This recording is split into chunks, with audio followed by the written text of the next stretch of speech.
আসসালামু আলাইকুম। বাংলাদেশের বর্তমান প্রধানমন্ত্রী এখনো শেখ হাসিনা। হয়তোবা শুনতে আপনাদের অনেকেরই খারাপ লাগতে পারে, কিন্তু ঘটনা সত্য। কেন সত্য? কারণ ২০২৪ সালের যে নির্বাচন হইছে সেটাকে এখন পর্যন্ত সরকারিভাবে অবৈধ বলে ঘোষণা করা হয় নাই। কেন করা হয় নাই? সেটার কারণ ডিফারেন্ট। সেটার কারণটা হয়তোবা এই ভিডিওটা দেখলে বুঝতে পারবেন।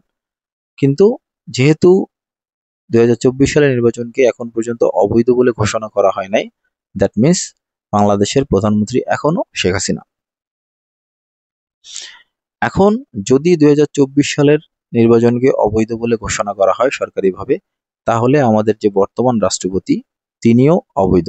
কারণ অবৈধ নির্বাচনের মাধ্যমে যদি রাষ্ট্রপতিকে সিলেকশন করা হয়, সেটা কখনোই বৈধ হইতে পারে না। এখন রাষ্ট্রপতি যদি অবৈধ হয়ে যায়, তাহলে বর্তমান সরকারকে এই রাষ্ট্রপতি সংবিধানের ১০৬ নম্বর অনুচ্ছেদের মাধ্যমে বৈধতা দিছে, এবং এই সরকার এই অবৈধ রাষ্ট্রপতির আন্ডারেই শপথ গ্রহণ করছে। তো অবৈধ রাষ্ট্রপতির আন্ডারে বৈধ সরকার তো আর শপথ গ্রহণ করতে পারে না। দ্যাট মিনস এই সরকারও অবৈধ। এখন অবৈধ সরকার যদি নির্বাচন দেয়, তাহলে সেই নির্বাচনটাও অবৈধ টেকনিক্যালি। এখন এই জিনিসটা কেন করা হচ্ছে, সেটা আপনারা বুদ্ধিমান আছেন, আপনারা খুব ভালোভাবেই জানেন কেন করা হচ্ছে।